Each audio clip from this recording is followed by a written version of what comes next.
എല്ലാ കൂട്ടുകാർക്കും ശുഭദിനം നേർന്നുകൊണ്ട് നമുക്ക് രേവതിയുടെ സച്ചിയുടെ നാളത്തെ നല്ലൊരു വിശേഷം കേട്ടാലോ. അതിനു മുമ്പായിട്ട് ആദ്യമായി കാണുന്നവരാണെങ്കിൽ ചാനൽ ഇഷ്ടപ്പെട്ട ഒന്ന് സബ്സ്ക്രൈബ് ചെയ്യാൻ മറക്കരുത്. വീഡിയോ ഇഷ്ടപ്പെടുകയാണെങ്കിൽ ലൈക്ക് തരാനും മറക്കരുത് കേട്ടോ. അപ്പൊ നമുക്ക് നേരെ നമ്മുടെ വിശേഷത്തിലേക്ക് പോയാലോ. അങ്ങനെ നാളത്തെ വിശേഷം നമ്മൾ കാണുന്ന രേവതിയുടെ ഫോണിലേക്ക് കലാവതി മുത്തശ്ശി വിളിക്കുകയാണ്.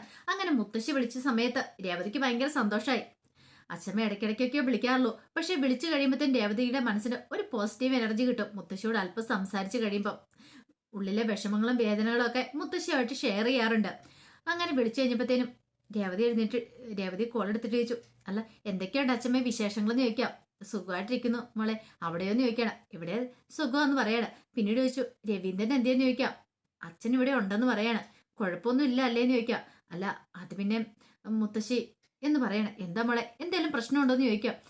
അത് എന്നൊക്കെ പറഞ്ഞിരിക്കുമ്പോഴത്തേനും പെട്ടെന്ന് രവീന്ദ്രൻ കൈ കൊണ്ട് കാണിക്കുക പറയരുതെന്ന് രവീന്ദ്രന് മനസ്സിലായി. ഹോസ്പിറ്റലിൽ പോയ കാര്യം പറയാനായിട്ട് രേവതി വരുന്നേന്ന്. അല്ല എന്താ മോളെ, രവീന്ദ്രന്റെ കാര്യം ചോദിച്ചപ്പോ മോൾക്കൊരു വിഷമം, എന്തേലും പ്രശ്നമുണ്ടോ അവിടെ? അവന് മുമ്പത്തെ പോലെ എന്തേലും അസുഖം എന്തേലും ഉണ്ടായെന്ന് ചോദിക്കും. കുഴപ്പമൊന്നുമില്ല, അച്ഛൻ സുഖമായിട്ടിരിക്കണം എന്ന് പറയാം.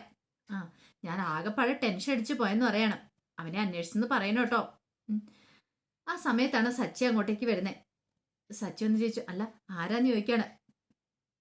അച്ഛമ്മയെന്ന് പറഞ്ഞു. ആണോ അന്ന് ഇങ്ങോട്ട് കൊണ്ടുപോവാ, ഞാൻ സംസാരിക്കാന്ന് പറഞ്ഞ് ഫോൺ മേടിക്കുകയാണ്. പിന്നീട് ഫോൺ മേടിച്ചിട്ട് പറഞ്ഞു, അച്ഛമ്മയ്ക്ക് സുഖമാണെന്ന് ചോദിക്കാം. എനിക്ക് സുഖം, നിനക്കോടാ?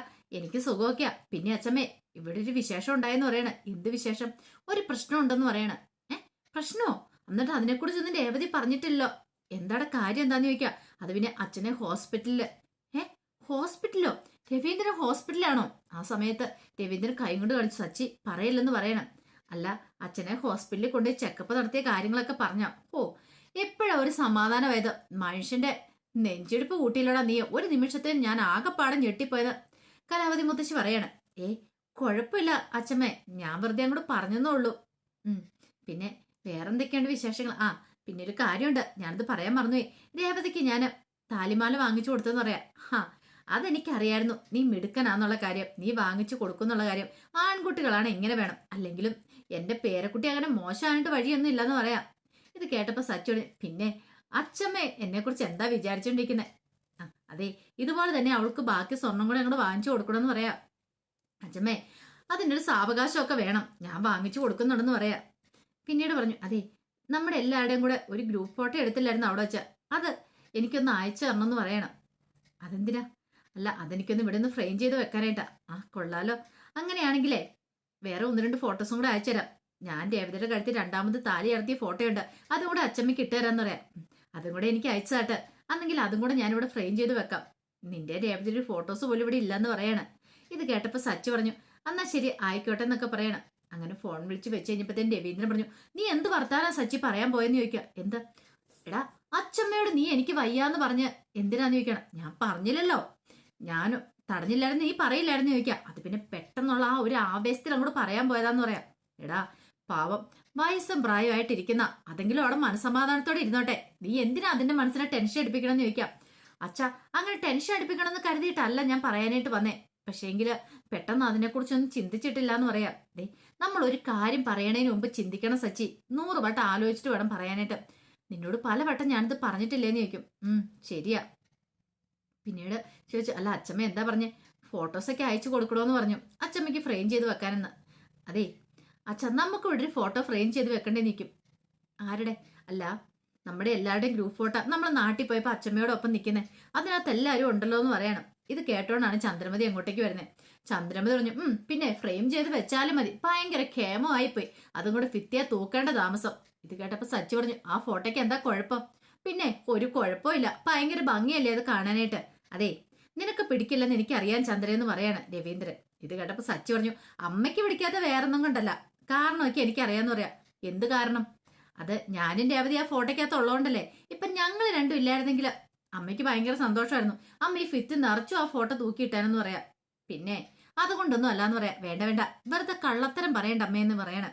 അതെ ഞാൻ എന്താണല്ലോ ആ ഫോട്ടോ ഫ്രെയിം ചെയ്ത് ഫിത്തിയെ തൂക്കാൻ പോവാ. അത് മാത്രമല്ല എന്റെ രേവതിയുടെ ഫോട്ടോ ഉണ്ടല്ലോ, അത് ഞാനിവിടെ ഫ്രെയിം ചെയ്ത് തൂക്കുമെന്ന് പറയാം. പിന്നെ അതിന് ഈ ഫിത്തി വെറുതെ കൊളാക്കേണ്ട കാര്യമില്ലെന്ന് പറയണം. അതൊക്കെ വേണം നീ നിന്റെ മുറി കൊണ്ടേ വെച്ചോണം, ഹാളിലല്ല തൂക്കണേ.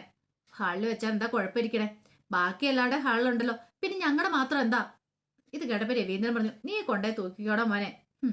ചന്ദ്രയ്ക്ക് അങ്ങനെയൊക്കെയാ, എന്ന് പറയാണ്. ഈ സമയം രേവതി പറഞ്ഞു, എന്നാ ശരി, ഞാൻ അടുക്കളയിലേക്ക് എള്ളേട്ട് സച്ചേട്ടാ, എനിക്ക് കുറച്ച് ജോലിയൊക്കെ ഉണ്ടെന്ന് പറയാം. ഇത് കേട്ട് കഴിഞ്ഞപ്പോൾ സച്ചി പറഞ്ഞു, ഒരു കാര്യം ചെയ്യാം, ഇപ്പൊ തന്നെ കൈയോട് കൂടിയിട്ട് ഞാൻ ആ ഫോട്ടോ ഫ്രെയിം ചെയ്യാൻ കൊണ്ടേ കൊടുക്കാം. ഇത്ര വലിയ വലിപ്പത്തിൽ ഞാൻ ചെയ്യാൻ പറയാം. ഫോണിനകത്ത് ഫോട്ടോസ് ഉണ്ടല്ലോ എന്ന് പറയണം. അങ്ങനെ സച്ചി ഭയങ്കര സന്തോഷത്തോടെ അങ്ങോട്ട് പോവാണ്. ഈ സമയം രവീന്ദ്രന്റെ അടുത്തൊന്ന് ചന്ദ്ര പറഞ്ഞു, അതിൻ്റെയും കൂടെ ഒരു കുറവുണ്ടായിരുന്നുള്ളൂ, ആ ഫോട്ടോയും കൂടെ കൊണ്ടേ തൂക്കാത്തതിന്റെ. ഇപ്പൊ അതിന്റെ കേടും അങ്ങോട്ട് മാറി കിട്ടുമെന്ന് പറയാം. അതെ, നിനക്ക് ഇത്തിരി അസൂയം കുശുമ്പോ ഉള്ള കൂട്ടത്തിലാന്ന് എനിക്കറിയാം ചന്ദ്രെ, അതിവിടെ എടുത്തിട്ട് കാര്യമില്ല. എല്ലാരും കൂടെ കൂടി സന്തോഷത്തോടു കൂടി നിൽക്കുന്ന കുറച്ച് നിമിഷങ്ങളാന്ന് പറയാം. പിന്നെ സന്തോഷം, എനിക്ക് അത്ര വലിയ സന്തോഷമൊന്നും ഇല്ലായിരുന്നു. എന്തിനേറെ പറയുന്നു, അവിടെ വെച്ച് എന്തൊക്കെ പ്രശ്നങ്ങളുണ്ടായത്. നിങ്ങളുടെ വീട്ടിൽ പോയി കഴിഞ്ഞപ്പം പോരാത്തേന് പകുതിയായി കഴിഞ്ഞപ്പോഴത്തേനും ശ്രുതിയുടെ ഇളയച്ചൻ പോവുകയും ചെയ്തു. പിന്നെ എനിക്കും കൂടെ വന്നാൽ മാത്രം മതിയെന്നേ ഉണ്ടായിരുന്നുള്ളൂ. പിന്നെ എന്ത് ചെയ്യാനാന്ന് പറ, അവിടെ പെട്ടുപോയില്ലെന്ന് ചോദിക്കുക. രവീന്ദ്രൻ പറഞ്ഞു, അതെനിക്കറിയാം, നിനക്ക് അവിടെ പോയിട്ട് പണി ചെയ്യണമല്ലോ, ഇവിടെ വന്നാൽ പിന്നെ കൊച്ചമ്മയായിട്ട് കയറി കാൽമേ കാലും കയറ്റി വെച്ചിരുന്നാ പോരെ, അതുകൊണ്ടല്ലേന്ന് ചോദിക്കും. ദേ രവിയേട്ടാ, വെറുതെ എന്നെ കളിയാക്കൊന്നും വേണ്ട കേട്ടോ എന്നൊക്കെ പറയണം ചന്ദ്രമതി. പിന്നീട് സച്ചി തനിക്ക് അറിയാവുന്ന ഒരു ഫ്രണ്ടിന്റെ കടയിലേക്കാണ് ഫോട്ടോ ഫ്രെയിം ചെയ്യാൻ കൊടുക്കാനായിട്ട് ചെല്ലുന്നത്. അങ്ങനെ സ്റ്റുഡിയോയിലേക്ക് ചെന്ന് കഴിഞ്ഞപ്പോൾ സച്ചിയോട് കടക്കാല ചിറങ്ങുവച്ചു, എന്തൊക്കെയുണ്ട് വിശേഷങ്ങൾ സച്ചിയേട്ടാ, കുറെ നാളായല്ലേ കണ്ടിട്ടെന്ന് പറയാം. അത് പിന്നെ എനിക്ക് ഒരു ഫോട്ടോ ഫ്രെയിം ചെയ്യണം, അതിനുവേണ്ടി വന്നാന്ന് പറയാം. സച്ചിയേട്ടൻ ഏത് ഫോട്ടോ ഫ്രെയിം ചെയ്യേണ്ട കാണിച്ചതെന്ന് പറയാണ്. പിന്നീട് സച്ചി ഫോണിനകത്ത് ആ ഫോട്ടോ എടുത്ത് കാണിക്കുകയാണ്. വീട്ടിൽ പോയപ്പോൾ കലാവതി മച്ചമ്മയുടെ വീട്ടിൽ വെച്ചെടുത്ത ഫോട്ടോസും കാര്യങ്ങളും പിന്നെ തൻ്റെ രേവതിയുടെയും ഫോട്ടോസും എല്ലാം കാണിക്കുകയാണ്. ഇതിനകത്ത് ഏത് ഫോട്ടോയാണ് ചെയ്യേണ്ടതെന്ന് ചോദിക്കുക. പിന്നീട് ആ ഫോട്ടോ കാണിച്ചു കൊടുക്കുകയാണ്, താനും രേവതിയും നിൽക്കുന്നതും. അതിനുശേഷം എല്ലാവരും കൂടെ ഒരുമിച്ചുള്ള ഈ ഫോട്ടോ ഇച്ചിരി വലിപ്പത്തിൽ വേണം കേട്ടോ എന്ന് പറയണം. ആ ശരി ആയിക്കോട്ടെ എന്ന് പറയണം. അങ്ങനെ ആ ഫോട്ടോ നോക്കിക്കഴിഞ്ഞപ്പോഴത്തേനും അവൻ പെട്ടെന്ന് ഒരു നിമിഷം അത്തേലേക്ക് തന്നെ ഒന്നുകൂടെ രൂക്ഷമായിട്ട് നോക്കണം. പിന്നീട് ചോദിച്ചു, ഇതാരാ നിൽക്കണമെന്ന് ചോദിക്കും. അതാരെന്ന് മനസ്സിലായില്ലേ? അല്ല സച്ചേന്റെ ആരാ? പറഞ്ഞു വരുമ്പോ ഇച്ചിരി ബന്ധവും കാര്യങ്ങളൊക്കെ ഉണ്ടെന്ന് പറയണം. ബന്ധവും കാര്യങ്ങളോ? അല്ല റിലേഷൻ ആരെങ്കിലും ആണോ? റിലേഷൻ എന്ന് പറഞ്ഞാൽ എന്റെ അമ്മയായിട്ട് വരുമെന്ന് പറയണേ. സച്ചേന്റെ അമ്മയാണ് നിൽക്കണമെന്ന് ചോദിക്കും. എന്താടാ നീ എന്താ അങ്ങനെ ചോദിച്ചെന്ന് ചോദിക്കണം. ഒരു നിമിഷം ചന്ദ്രമതിയുടെ തന്നെ നോക്കുകയാണ് അവന്. പിന്നീട് ചോദിച്ചു, എനിക്ക് ഇവരെ കണ്ട ഒരു പരിചയം തോന്നണമെന്ന് പറയണം. പരിചയോ? അതെ, ഇവരെ കണ്ടു കഴിഞ്ഞപ്പോൾ എനിക്കൊരു കാര്യം ഓർമ്മ വന്നേന്ന് പറയണം. അല്ല മുമ്പ് എങ്ങാനും ഇവരുടെ പേഴ്സ് അടങ്ങിയ ബാഗ് തട്ടിപ്പറിച്ചുകൊണ്ട് കള്ളന്മാർ പോയായിരുന്നു ചോദിക്കും. പെട്ടെന്ന് സച്ചി കൊടുത്ത്, അങ്ങനെ ഒരു സംഭവം ഉണ്ടായോ? ഉണ്ടായിട്ടുണ്ട്, ഒരു തവണ ഉണ്ടായെന്ന് പറയണം. അല്ല എന്താ നീ അങ്ങനെ ചോദിച്ചേ? സച്ചേൻ ഇങ്ങോട്ട് വാ, ഒരു കാര്യം കാണിച്ചു തരാന്ന് പറയണം. പിന്നീട് CCTV ദൃശ്യങ്ങൾ എടുത്ത് അതിനകത്തുനിന്ന് ഒരു വീഡിയോ കാണിച്ചു കൊടുക്കണം. ഇങ്ങോട്ട് നോക്കാൻ പറയണം. ചന്ദ്രമതിയുടെ കയ്യിൽ നിന്ന് ബാഗ് രണ്ടുപേര് തട്ടിപ്പറിച്ചുകൊണ്ട് പോകുന്ന ഒരു ബൈക്ക് വന്ന്. അപ്പൊ ഇത് ശരിക്കും ഉള്ളതായിരുന്നോ? ഇത് അമ്മ വന്ന് വീട്ടിൽ വന്ന് പറഞ്ഞപ്പോ ഞാൻ വിചാരിച്ചു വെറുതെ തള്ളടിക്കുന്നതായിരിക്കും. പൈസ അടിച്ചു മാറ്റിയിട്ട് കള്ളത്തരം പറയുന്നെന്നാ വിചാരിച്ചേ. അല്ല സച്ചേട്ടാ, ഇത് ശരിക്കും ഉള്ളതാന്ന് പറയണം. അല്ല ഇത് ആരായിരിക്കും ഉമാര്? ഇത് ആരെയും മോഷ്ടിച്ചോണ്ട് പോയെന്ന് ചോദിക്കാം. അത് ഞാൻ കാണിച്ചു തരാന്ന് പറഞ്ഞിട്ട് വേറൊരു CCTV ദൃശ്യം കൂടെ കാണിച്ചു കൊടുക്കണം. ഇങ്ങോട്ട് നോക്കാൻ പറയണം. അത് കണ്ടു കഴിഞ്ഞപ്പോഴത്തേനും സച്ചി ഒരു നിമിഷം അമ്പരന്ന് പോയി. കാരണം പലിശക്കാരൻ ആന്റണിയും അതോടൊപ്പം തന്നെ ശരത്തുമാണ് കൂടെ നിൽക്കുന്നത്. ശരത്ത് ഹെൽമെറ്റ് വെക്കുന്നതൊക്കെ നല്ല വ്യക്തമായിട്ട് കാണാം. അപ്പൊ ഇവനാണോ അവന്റെ കൂടെ ചേർന്നിട്ട് ഈ കൊള്ളരുതായ്മകളൊക്കെ കാണിച്ചേ? അല്ല സച്ചിയാണ് ഇവരെ അറിയാവുന്ന ചോദിക്കണം. ഒരു നിമിഷം സച്ചി ചോദിച്ചു, അല്ല നീ ആർക്കെങ്കിലും ഇതിന്റെ കോപ്പി ആർക്കെല്ലാം കൊടുത്തിട്ടുണ്ടോന്ന് ചോദിക്കും. ഇല്ല കൊടുത്തിട്ടൊന്നുമില്ല. ഇതിനെക്കുറിച്ച് പോലീസ് ചോദിച്ചു വന്നിട്ടുണ്ടായിരുന്നു. കാരണം അവര് പരാതി കൊടുത്തിട്ടുണ്ടായിരുന്നു. സച്ചിയുടെ അമ്മ പരാതി കൊടുത്തു കഴിഞ്ഞപ്പോഴത്തേനും പോലീസ് ഇവിടെ അന്വേഷിച്ചു വന്നായിരുന്നു. പക്ഷെ CCTV ദൃശ്യങ്ങൾ ഇല്ലാന്ന് പറഞ്ഞ് ഞാൻ കാണിച്ചില്ല. കാരണം ഇതൊക്കെ കാണിക്കാൻ പോയിട്ടുണ്ടെങ്കിലേ 100 പ്രശ്നങ്ങളാ. അതുകൊണ്ട് ഞാൻ ഇത് കാണിച്ചില്ല എന്ന് പറയണം. രക്ഷപ്പെട്ടെന്ന് പറയാം. ഒരു കാര്യം ചെയ്യാം, നീ എന്റെ ഫോണിലേക്ക് പെട്ടെന്ന് അതൊന്ന് കോപ്പി ചെയ്ത് തന്നേന്ന് പറയണം. എന്തിനാ സച്ചേട്ടാ? അതൊക്കെ ഉണ്ട്. പിന്നെ ഒരു കാര്യമുണ്ട്, നിന്റെയും ഇതിനകത്തുള്ള ഇപ്പൊ തന്നെ ഡിലീറ്റ് ചെയ്ത് കളഞ്ഞേക്കാൻ പറയണം. എന്താ? കളഞ്ഞേരെ, ഇനി വേറെ ആരും ഇത് കാണിക്കണ്ടെന്ന് പറയണം. അങ്ങനെ അവന്റെ സിസ്റ്റത്തിനകത്തുള്ള ആ വീഡിയോസ് ഡിലീറ്റ് ചെയ്ത് കളയുവാണ് സച്ചി. സച്ചിയുടെ നെഞ്ചു പടഞ്ഞു. സച്ചിക്കാണെങ്കിൽ വിശ്വസിക്കാൻ പറ്റിയില്ല കണ്ട കാര്യം. ശരത്ത് ഇങ്ങനെ ഒരുത്തനായിരുന്നോ? താനിത് പ്രതീക്ഷിച്ചിരുന്നില്ലല്ലോ. അവൻ എന്തിനു വേണ്ടി ഇങ്ങനെയൊക്കെ ചെയ്തേ? ബാഗ് മോഷ്ടിക്കാന്ന് പറഞ്ഞാല് അവൻ വീണ്ടും അവന്റെ പഴയ പണിയൊക്കെ തുടങ്ങിയോ? തന്റെ ബൈക്ക് മോഷ്ടിച്ചാണ്. അന്നേ താൻ അവനെ ഉപദേശിച്ചു വിട്ടതാണ്. അതിന്റെ പേരിൽ എന്തൊക്കെ പ്രശ്നങ്ങളോ ഉണ്ടായത്. സച്ചിക്ക് ആകെപ്പാടെ വല്ലാത്തൊരു ബുദ്ധിമുട്ടപ്പേ. നിന്നിട്ട് നിൽക്കാനും ഇരുന്നിട്ട് ഇരിക്കാനും പറ്റാത്തൊരവസ്ഥയായിപ്പേ. പിന്നീട് സച്ചി അതൊക്കെ മേടിച്ചുകൊണ്ട് നേരെ ചെല്ലുന്ന രേവതിയുടെ വീട്ടിലേക്കാണ്. ആ സമയത്ത് ദേവ് ക്ലാസ്സിലേക്ക് പോകാനായിട്ട് ഇറങ്ങുവാണ്.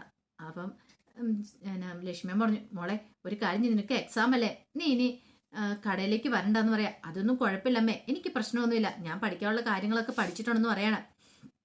അപ്പോഴേക്കും സച്ചി അങ്ങോട്ടേക്ക് കയറി ചെല്ലുവാണ്. സച്ചിനെ കണ്ടപ്പോൾ രണ്ടുപേർക്ക് സന്തോഷമായി. ഇതേമ്മ സച്ചേട്ടൻ വന്നിരിക്കുന്നു പറയാം. ആ കയറി വാ മോനെ എന്ന് പറയണ. മോനെ കുടിക്കാൻ വെള്ളം വെച്ചിട്ട് കൊണ്ടുവരട്ടെ എന്ന് പറയണ. കൊണ്ടുവരാൻ പറയണ. അങ്ങനെ പോയി വെള്ളമൊക്കെ കുടിക്കാണ്ട് ലക്ഷ്മിയമ്മ എടുത്തോണ്ട് കൊടുക്കുകയാണ്. അല്ല എന്താ മോനെ, എന്ത് പറ്റി ഇതിലൂടെന്ന് ചോദിക്കാം. അത് പിന്നെ അമ്മേ, ഞാൻ ഇവിടെ അടുത്ത് വരെ വന്നാ.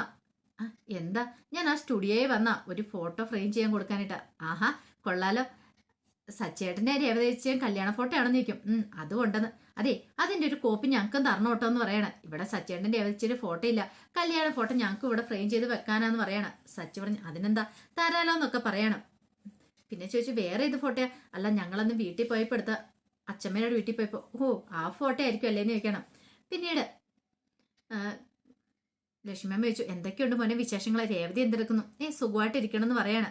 അങ്ങനെ വിശേഷങ്ങളൊക്കെ ചോദിക്കുന്ന സമയത്ത് അവിടുത്തെ കാര്യങ്ങളൊക്കെ ചോദിക്കുകയാണ്. വീട്ടിൽ പോയ കാര്യങ്ങൾ, കലാവതി മുത്തശ്ശിയുടെ വീട്ടിൽ പോയ കാര്യങ്ങളൊക്കെ ചോദിക്കുന്നുണ്ട്. ഞാനാണെങ്കിൽ അതിനുശേഷം രേവതി മോളെ ഒന്നും കണ്ടിട്ടുമില്ല. അവൾക്കാണെങ്കിൽ തിരക്കായിരിക്കും അല്ലേന്ന് ചോദിക്കാം. അതെ, പൂക്കടയുണ്ട്, വീട്ടിലെ ജോലികൾ എല്ലാം ഉണ്ടല്ലോ അമ്മേ, അതുകൊണ്ടായിരിക്കും അവൾ ഇങ്ങോട്ടേക്ക് വരാത്തേന്ന് പറയാം.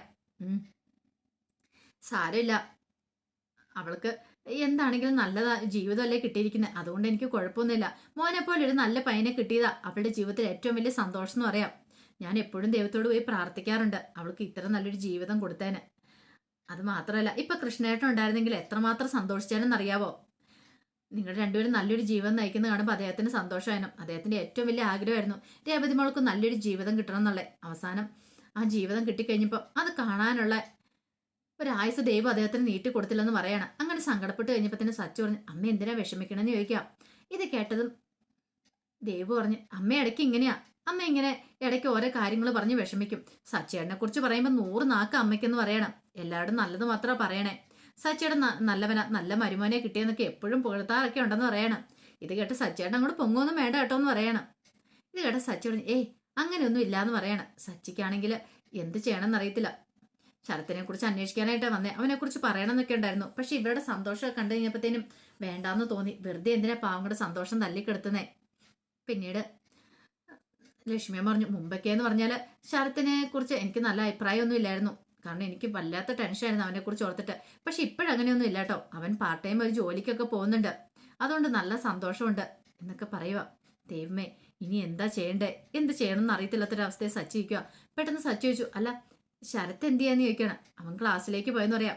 പെട്ടെന്ന് ദേവ് പറഞ്ഞു മുമ്പത്തെ പോലെയല്ല, നന്നായിട്ട് പഠിക്കുന്നൊക്കെയുണ്ട്, നല്ല മാർക്കും ഉണ്ട് ക്ലാസ്സിൽ, അതുകൊണ്ട് പിന്നെ ആ ഒരു പരാതിയും കാര്യങ്ങളൊന്നും ഇല്ലെന്ന് പറയാം. ലക്ഷ്മി പറഞ്ഞു അവനും കൂടെ പഠിച്ച് നല്ലൊരു ജോലി കിട്ടിയിട്ട് വേണം ഞങ്ങളുടെ കുടുംബത്തിലെ പ്രശ്നങ്ങളൊക്കെ തീരാനായിട്ട്. ദേവുവിനെ പിടിച്ച് കല്യാണം കഴിപ്പിച്ചു വിടണം. ഇത് കേട്ടപ്പോൾ ദേവ് പറഞ്ഞു എനിക്കിപ്പോഴും കല്യാണം വേണ്ടെന്ന് പറയാം. പിന്നെ അത് നീയാണോ തീരുമാനിക്കുന്നത് എന്നൊക്കെ ലക്ഷ്മിയമ്മ പറയണം. ആ സമയം സച്ചു പറഞ്ഞു എന്നാ ശരി ഞാൻ അങ്ങോട്ട് പോട്ടെ എന്ന് പറയണം. അല്ല വന്നിട്ടൊന്നും കഴിച്ചൊന്നുമില്ല, എന്തേലും കഴിക്കാൻ എടുക്കട്ടെ എന്ന് ചോദിക്കും. വേണ്ടമ്മേ എനിക്ക് പോയിട്ട് അല്പം ധൃതിയുണ്ട്, പിന്നെ ഇവിടം വരെ വന്നു കഴിഞ്ഞപ്പോഴത്തേനും ഇവിടം വരെ വന്നേ ഉള്ളൂ, കയറാതെ എങ്ങനെ പോന്നേ, അതുകൊണ്ടാന്ന് പറയാണ്. അങ്ങനെ സച്ചി അവരോട് യാത്ര പറഞ്ഞു പോവാണ്. സച്ചിയുടെ മനസ്സിനകത്താണ് വല്ലാത്തൊരു ടെൻഷനായിരുന്നു. എൻ്റെ ഭഗവാനെ ഇനിയിപ്പോൾ എന്ത് ചെയ്യും, ശരത്ത് ഇവരെ പറ്റിച്ചോണ്ടിരിക്കുവാണല്ലോ. ഇവരോട് ഈ സത്യങ്ങളൊക്കെ തുറന്നു പറഞ്ഞിട്ടുണ്ടെങ്കിൽ നെഞ്ചു പൊട്ടി ചിലപ്പോൾ ലക്ഷ്മിയമ്മ മരിച്ചു പോകും. കാരണം ആ മനസ്സിന് ഇതൊന്നും താങ്ങാൻ പറ്റില്ല. അല്ലെങ്കിൽ തന്നെ മകന്റെ ചെയ്തികളൊക്കെ അറിഞ്ഞിട്ടാണ് അച്ഛനൊന്നും മരിച്ചത്. ഇനിയിപ്പോൾ ഇതും കൂടെ അറിഞ്ഞു കഴിഞ്ഞിട്ടുണ്ടെങ്കിൽ അമ്മയ്ക്കോട് സഹിക്കാൻ പറ്റില്ലല്ലോ. ആരോടാ ഇത് പറയേണ്ടതെന്ന് അറിയത്തില്ലാതെ ആ വലിയ ദുരന്ത വാർത്ത ഓർത്തിട്ട് ആകെപ്പാടെ വിഷമിച്ച് സച്ചി പോവുകയാണ്. എങ്ങനെയെങ്കിലും ശരത്തിനെ കള്ളത്തരം കണ്ടുപിടിക്കണം, അവനെ നേർവഴിക്ക് നടത്തണം എന്നൊരു ചിന്തയൊക്കെ സച്ചിയുടെ മനസ്സിലേക്ക് വരുവാണ്. അപ്പോൾ അതിന്റെ വിശേഷങ്ങളൊക്കെ നാളെ കാണാൻ പോകുന്നത്. ആ വിശേഷങ്ങളൊക്കെ നമുക്ക് എല്ലാവർക്കും കാത്തിരിക്കാട്ടോ. ഒരിക്കൽ കൂടി എല്ലാവർക്കും ശുഭദിനം നേർന്നുകൊണ്ട് നിർത്തുന്നു. നന്ദി.